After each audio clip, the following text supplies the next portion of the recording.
I still remember the cool touch of the champagne flute in my hand, bubbles rising like my spirits. $20 million. The biggest deal in company history, and I'd closed it after 6 months of sleepless nights. My office door swung open without a knock.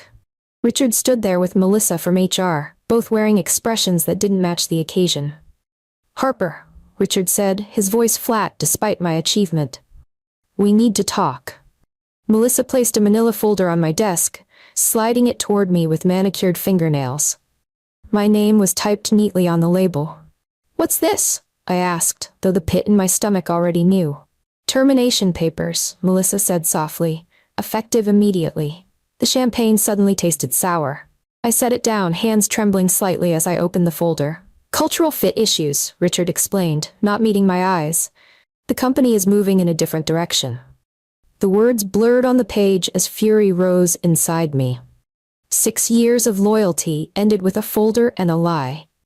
Through the glass walls, I could see my team watching in confusion. They'd been waiting to celebrate our victory.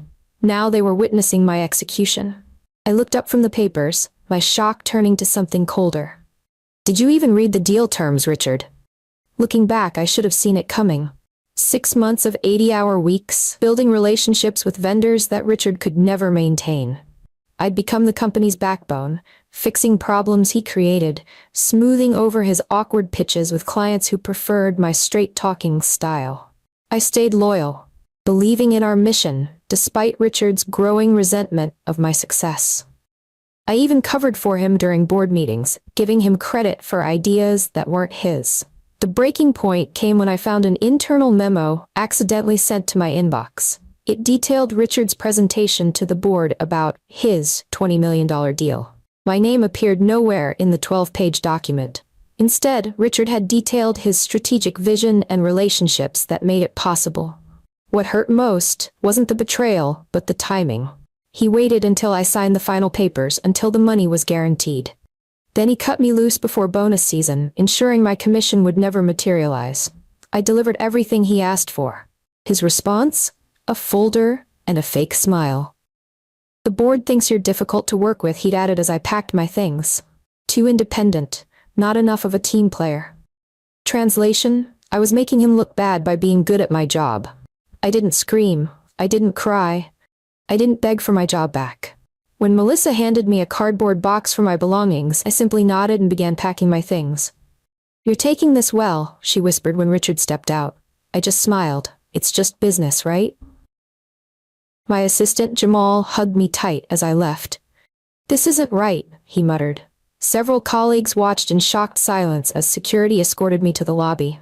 I held my head high, box in hand, walking past the conference room where champagne still waited to celebrate my now stolen victory. In my car, I finally exhaled. My hand moved to my jacket pocket, feeling the outline of the USB drive I'd kept there for months. Just in case. It contained every internal document I'd authored, every contract I'd crafted, every code string I'd personally registered under my name rather than Vanguard's. Richard thought he was cutting me out. He had no idea I had kept receipts for everything. The parking garage was empty as I started my car. Before pulling away, I opened my laptop one last time and sent myself copies of my final email trails, evidence, insurance, ammunition. This wasn't over, not by a long shot. At home, I spread the termination papers across my kitchen island. Most people skip the legal jargon. I didn't. As the daughter of 2 lawyers, I'd learned to read the fine print that others glossed over. That's when I found it. A critical oversight in my termination. According to the acquisition papers I'd signed that morning, I maintained limited power of attorney for 17 days to ensure smooth transition of the client relationship. Richard had been so eager to fire me that he forgot to revoke these temporary powers. I opened my laptop and pulled up the deal documentation. There it was, in black and white. 17 days of legal access to systems, vendor relationships, and contracts, all necessary to ensure deal completion. My hands trembled as I realized what this meant. 17 days wasn't long, but in the tech world, it was an eternity if you knew what to do with it. I poured myself a real glass of champagne this time. 17 days, I whispered to my empty apartment, to burn an empire. A strange calm settled over me. This wasn't about revenge. This was about justice. Richard had built his career on the backs of people like me. It was time he learned what happens when you betray the wrong person. At 2 a.m., fueled by cold pizza and colder rage, I started executing my plan. Most people didn't know that Vanguard's flagship product ran on code libraries I'd developed through my personal LLC before joining the company. I'd licensed them to Vanguard. I hadn't given them away. I logged into my licensing portal and began the process. One by one, I revoked access to critical API endpoints that powered Vanguard's main services. The beauty was in the simplicity. No hacking, no illegal activity, just exercising my legal right to revoke access to my intellectual property. By 4 a.m., the changes propagated through the system. I watched through remote monitoring tools as error messages began flooding Vanguard's logs. Their main dashboard, the one being demonstrated to a potential client later that day, would start showing errors within hours. I closed my laptop and finally went to bed. My phone buzzed with a text from Jamal as I drifted off to sleep. Something's wrong with the system. Richard is freaking out. I smiled into my pillow. The dashboard would display a simple message to Vanguard's developers. License revoked. Contact owner for renewal. Richard would soon discover exactly who owned what. The next morning I made phone calls. Lots of them. Hey Sarah, it's Harper. Remember that NDA allowing me to discuss your tech with Vanguard? I need to inform you that I've been terminated. One by one, I contacted every vendor and partner in my network. I wasn't asking them to drop Vanguard. I didn't have to. Most of our agreements included clauses that required my personal involvement, and without me, certain confidentiality terms expired automatically. By noon, vendors were going silent on Vanguard. Software partners stopped taking calls. Data providers questioned access rights. Integration specialists cited contract terms requiring my approval for continued service. I didn't lie to anyone. I simply informed them of my departure and reminded them of our contractual terms. The dominoes fell naturally. At 2:17 p.m., a message came from Jamal. Richard just got a call from ServerStack. They're pulling access because your point of contact is no longer with the company. His face turned purple. I smiled. The cascade had begun. What's happening now? I texted back. Jamal's response came seconds later. Total chaos. I can't fix anything. Richard is threatening to fire everyone. Day 3 brought chaos to Vanguard. According to my sources inside, Richard had assembled an emergency team to fix the technical blackout. IT managers were puzzled. They couldn't pinpoint why systems were failing. They only knew that critical services kept timing out or returning error codes. Legal was equally confused. Someone had pulled my employment contracts and discovered the maze of personal IP licenses I'd established. These aren't standard, I imagined them saying. These are airtight. By afternoon, Richard was spiraling. He'd called an all-hands meeting where he'd ranted about sabotage and disloyalty without naming me directly. Employees exchanged confused glances while systems crashed around them. My final move that day was sending an anonymous email to Vanguard's lead investor, Marcus Chen, from a public address that couldn't be traced back to me. Regarding the recent $20 million acquisition, has anyone briefed you on Clause 14B and its implications? You might want to ask Richard about it before the 30-day mark. I knew Marcus wasn't a man who appreciated being kept in the dark. The wheels were turning now. Richard might control the company, but he was about to learn that control is an illusion when the foundation starts to crumble. Clause 14B was my masterpiece. Buried in the 120-page acquisition agreement, it established performance requirements that had to be met within 30 days of signing. If certain key performance indicators weren't achieved, specifically system uptime, user retention, and data processing benchmarks, the full $20 million would revert to the client. The genius part? These KPIs were measured by the very systems I'd just disabled. I'd added the clause as insurance, knowing Richard never read the fine print. The client had readily agreed to it, seeing it as protection for their investment. The company lawyers had approved it, assuming our systems would easily meet these standards. No one connected the dots that I controlled those measurement systems through my personal licenses. Now, with the system offline and vendors going silent, Vanguard couldn't possibly meet the requirements. The 30-day clock was ticking, and roughly $20 million would soon flow back out of Vanguard's accounts. I imagined Richard's face when Marcus Chen called to discuss this minor detail. His CEO had somehow missed. The thought made me smile as I prepared for my next move. The boardroom crisis came faster than I expected. Marcus Chen didn't just call Richard. He flew in for an emergency board meeting, bringing his entire legal team. Through Jamal, I learned that Marcus had erupted when he discovered the reversal clause. You're telling me this entire deal could unravel because of systems that are currently offline? Systems that were apparently owned by the executive you just fired? Other investors joined the panic.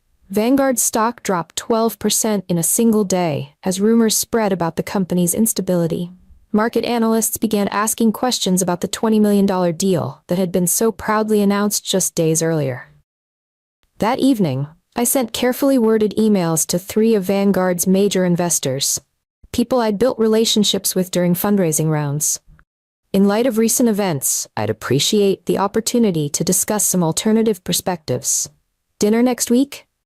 All 3 responded within hours.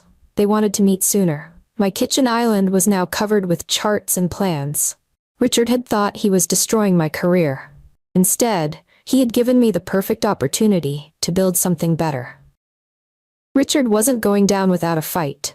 On day 7, he launched his counterattack through a company-wide email that quickly leaked to industry blogs. Recent disruptions stem from the actions of a former executive who became increasingly erratic and displayed concerning behavior in her final months. He painted me as unstable, calling my work inconsistent, and claiming I'd become disruptive to team cohesion. He suggested I'd been planning my exit to damage the company, framing my careful licensing as corporate sabotage. The tech blogs ate it up, publishing headlines like Vanguard CEO claims ex-executive went rogue, and drama at Vanguard, did Harper Chen snap after big deal? I remained silent publicly, but privately, I sent a single voice recording to Marcus Chen, a clip from 3 months earlier where Richard had explicitly threatened to take credit for my work on the $20 million deal. When this closes, his voice said clearly in the recording, the board will see it as my victory. That's just how this works, Harper. I'm the CEO. The wins are mine. The recording ended with my calm response. That doesn't seem fair, Richard. His laugh still haunted me. Fair? This is business, Harper. Grow up. The voice recording was just the beginning. I had spent years documenting everything, not because I planned this downfall, but because working with Richard had taught me to protect myself. Now I strategically leaked a series of screenshots to people I trusted in the industry.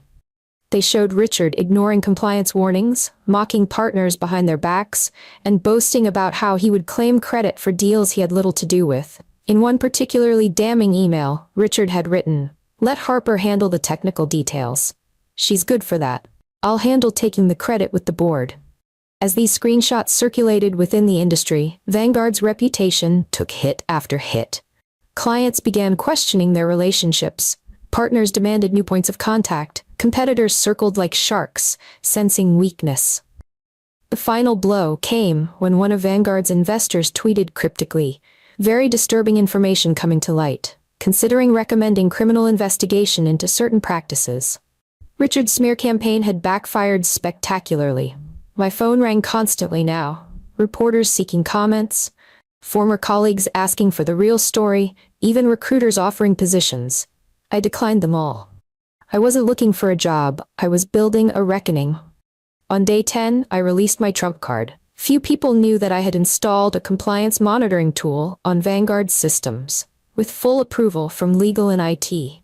Its purpose was legitimate: tracking system access to ensure regulatory compliance for our financial services clients.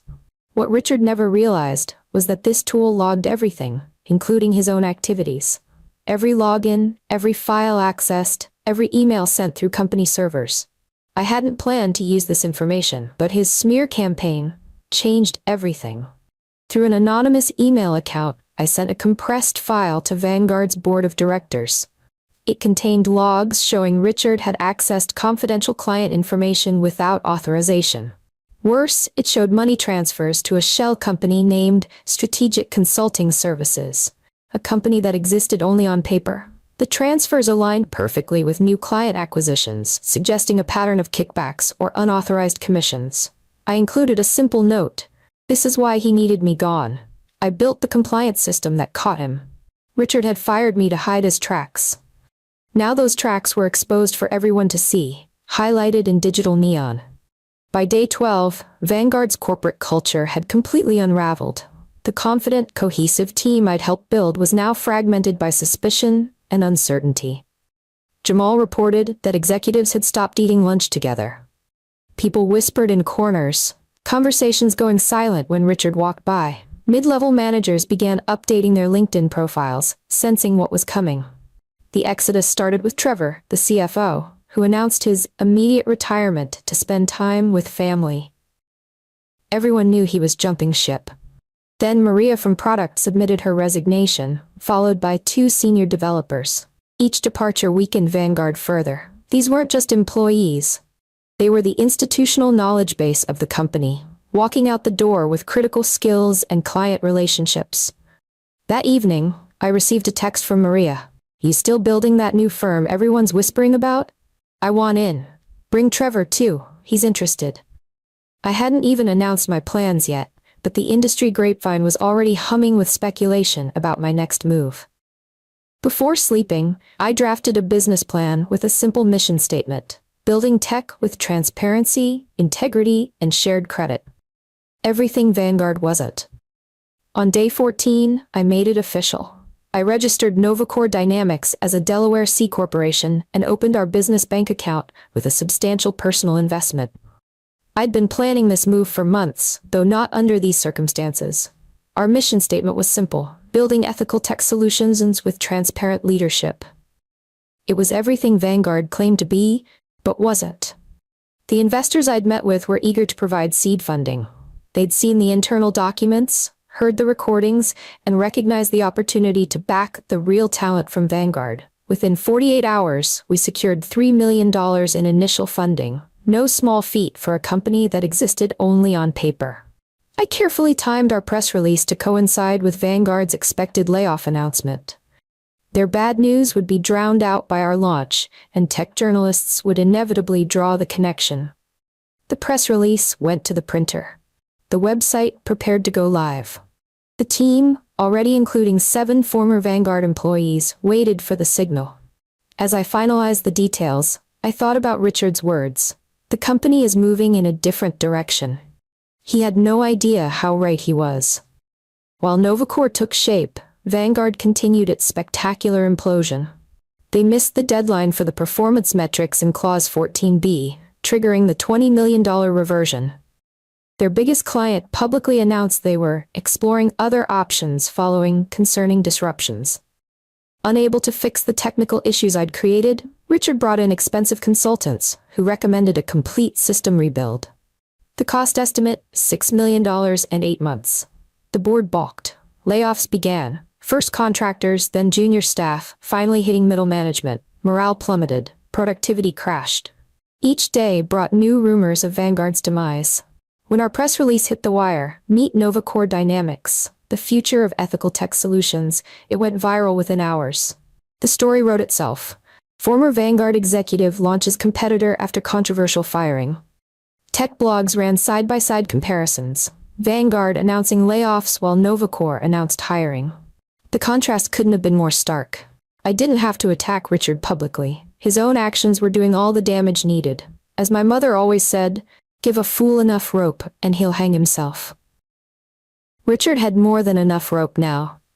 On day 17, my final day of power of attorney access, a video appeared on TikTok. It showed Richard during a product pitch meeting 6 months earlier, interrupting my presentation to tell a client what Harper means to say is, before completely misrepresenting the technical specifications. The clip caught me visibly biting my tongue as Richard fumbled through inaccurate explanations. When the client directed a technical question to me, Richard interrupted again. "I'll handle the complex questions." The video ended with Richard's most damning line. "Harper gets too emotional about the technical details. That's why she's not in leadership." The upload came from a former intern's account and received 2 million views in 24 hours. Justice for Harper started trending. I waited a full day before adding a single comment. He told me I was too emotional to lead. Guess emotion builds empires. The comment collected 500,000 likes. Watching from my new office space, I felt an unexpected wave of gratitude toward Richard. Without his betrayal, I might have spent years more under his shadow, never realizing my full potential. The final blow to Richard's credibility came from within. Trevor, the former CFO, went to the Securities and Exchange Commission with documents showing Richard had misrepresented Vanguard's financial health to secure the $20 million acquisition. The doctored revenue projections showed steady growth when actual numbers revealed troubling declines. Richard had bet everything on the acquisition to hide Vanguard's financial problems, only to lose the money through the reversal clause. The SEC opened a formal investigation. Vanguard stock was temporarily suspended from trading pending the inquiry. Investors panicked, demanding emergency board meetings and threatening lawsuits. I received a call from an SEC investigator requesting my cooperation. I agreed immediately, providing copies of all the documentation I had legally obtained during my time at Vanguard. "We've been watching this company for some time," the investigator told me. "But we needed someone with inside knowledge to come forward." I hadn't planned for this level of scrutiny, but Richard's actions had triggered consequences beyond even my calculations. The investigation would take months. Richard's empire wouldn't last that long. In a twist I never expected, Melissa from HR became an unlikely ally. Faced with SEC investigators and potential legal exposure, she chose to protect herself by revealing the truth about my termination. She provided investigators with emails showing Richard had ordered my dismissal the day after I secured the $20 million deal, specifically to prevent me from receiving my contractual bonus and commission. The timing and reasoning were clearly retaliatory, she stated in her official testimony. I was directed to use cultural fit as the official reason, despite Harper's exemplary performance reviews. Her testimony transformed my dismissal from a common corporate layoff into a clear case of wrongful termination and possible fraud. My attorney filed suit within hours, demanding full compensation for my lost bonus, commission, and additional damages for reputational harm. The lawsuit made headlines across tech publications. Vanguard faces multi-million-dollar wrongful termination suit amid SEC investigation. Richard's house of cards was fully collapsing now. When Melissa contacted me directly to apologize, I simply thanked her for her honesty. Sometimes allies come from unexpected places. The emergency board meeting lasted 6 hours. I wasn't present, but Marcus Chen called me immediately after. "It's done," he said simply. "Richard's out." The vote hadn't even been close. 9 votes for removal, 1 abstention, 0 in support. Richard had been stripped of his title, his company email, and his access to the building before the meeting even ended. "He tried to blame you for everything," Marcus explained. "Said you set him up from the beginning. Nobody bought it." The board appointed Trevor as interim CEO, tasking him with stabilizing the company while they assessed whether Vanguard could be saved at all. Richard didn't take his dismissal gracefully. He threatened to sue the board for breach of contract, claiming they had no grounds for termination. The legal team literally laughed as they presented the mountain of evidence against him. "He still doesn't get it," Marcus told me. "He thinks he's the victim in all this." I smiled to myself. Richard had built his career taking credit for other people's work. Now he was taking credit for his own downfall. Desperate and cornered, Richard launched a live stream on LinkedIn, promising to tell the real story behind the Vanguard situation. Over 50,000 people tuned in to watch his meltdown. Red-faced and disheveled, he rambled for 30 minutes about conspiracies against him. He called me a saboteur and accused the board of colluding with me to steal his company.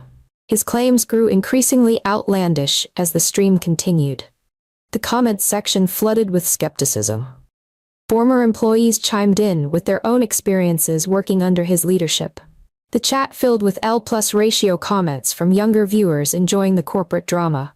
45 minutes into his rant, the stream abruptly cut off. Twitter erupted with reports that Richard had been arrested on suspicion of financial fraud related to the SEC investigation. Someone posted a blurry photo of him being escorted from his home by federal agents. I didn't comment publicly. I didn't need to. The truth was finally doing all the talking for me. Watching from my apartment that night, I felt no joy in his downfall. Only relief that justice had finally caught up to him. 3 weeks after Richard's arrest, I agreed to a single interview with a respected technology journal. We met in Novacore's new office space, modest but modern, reflecting our focus on substance over show.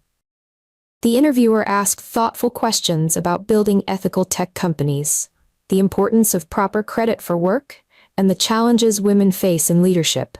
I answered candidly but professionally, never directly attacking Richard or Vanguard. "Do you feel vindicated by what happened?" she asked. "I feel validated," I corrected. "There's a difference. This was never about revenge, it was about truth and accountability." When she asked about my technical innovations, I spoke passionately about the systems I'd built and our vision for improving them at Novacore. The final question came as we wrapped up. "Would you ever consider returning to Vanguard if they offered you the CEO position?" I smiled, taking a moment before answering. Why would anyone buy ashes when they could build something new? The article published a week later, alongside a photo of me standing confidently in our new headquarters. The headline read, "Rising from Rejection, How Harper Chen Turned Firing into Founding." 6 weeks after my termination, Vanguard filed for Chapter 11 bankruptcy protection. The combination of the $20 million reversal, client departures, and legal troubles had created an insurmountable financial hole. Their official filing cited technical system failures and leadership transitions as contributing factors to their collapse. The tech press was less diplomatic, running headlines like "How One CEO's Ego Destroyed a Promising Tech Company" and "Vanguard's Implosion, a Case Study in Failed Leadership." Meanwhile, Novacore secured an additional $5 million in funding. Our team had grown to 30 employees, many of them former Vanguard talent, eager to work in a more respectful environment. The crowning achievement came when we signed a $30 million contract with Global Tech. Very client who had pulled out of Vanguard after the system failures. They'd been impressed by our transparent approach and technical expertise. In a private message, their CTO wrote, "We're betting on you, Harper. Don't let us down like they did." I promised myself I wouldn't. This wasn't just about building a successful company. It was about creating the culture I'd always wanted, one where credit was shared and respect was the foundation. To celebrate our first major contract, I hosted a small gathering for our team on the rooftop of our office building. Under string lights and stars, we toasted to Novacore's future. Trevor, now our CFO, raised his glass. To Harper, who taught us all that standing your ground isn't just the right thing to do, it's good business. Laughter and applause rippled through the group. These people had taken a risk following me to a startup, betting their careers on my vision rather than Vanguard's established name. As conversations flowed around me, Maria appeared at my side. "Someone asked me today what you would say to Richard if you could talk to him now." She tilted her head curiously. I realized I didn't know the answer. I considered the question, looking out at the city lights and the team we'd built from Vanguard's ruins. Then I lifted my glass slightly. "Thanks for the fire," I said softly. "I forged something better in it." Maria smiled and clinked her glass against mine. "To fires and forges," she said. I nodded, feeling a sense of peace settle over me. "And to building things that last." Richard's trial was still months away when his email arrived in my inbox. The subject line simply read, "Request." "Harper," it began, no greeting or pleasantries. "The industry has overreacted to events at Vanguard. My reputation has suffered unfairly. I'm exploring consulting opportunities to share my leadership expertise while legal matters conclude." My finger hovered over the delete button, but curiosity won out. I read on. "Given your current market position, a strategic alliance could benefit both parties. I could advise Novacore on scaling challenges I've navigated before. Consider this a professional courtesy offer before I approach other firms." The sheer audacity was breathtaking. Even now, he couldn't bring himself to acknowledge what he'd done or offer an apology. He still saw himself as valuable, as the expert who could swoop in and save my company. I crafted a single-sentence reply, smiling as I hit send. "We're not a cultural fit." Then I blocked his email address, turned off my computer, and joined my team for lunch. People who understood that real leadership means lifting others up, not stepping on them to reach the top. 1 year to the day after my termination from Vanguard, the Forbes issue hit newsstands nationwide. My photo graced the cover, against a backdrop of code and city lights. The headline read, "The woman who burned the system, then rebuilt it better." The article detailed Novacore's meteoric rise, our ethical approach to technology, and the lessons I'd learned from Vanguard's collapse. It mentioned Richard only briefly, noting that his trial for securities fraud would begin the following month. Inside Novacore's headquarters, we framed the cover and hung it in our lobby, not as a trophy, but as a reminder of the journey. Beneath it, we placed our company motto, "Build with integrity, lead with respect, succeed together." That afternoon, I walked through our offices, watching teams collaborate on projects that would have been impossible at Vanguard. The culture we'd created valued ideas over egos, contribution over credit. Jamal, now our chief of staff, handed me the latest client report with a grin. "Still glad you got fired?" I thought about the champagne flute in my hand the day it all began. About the folder sliding across my desk. About the moment everything changed. "They fired the wrong woman," I replied.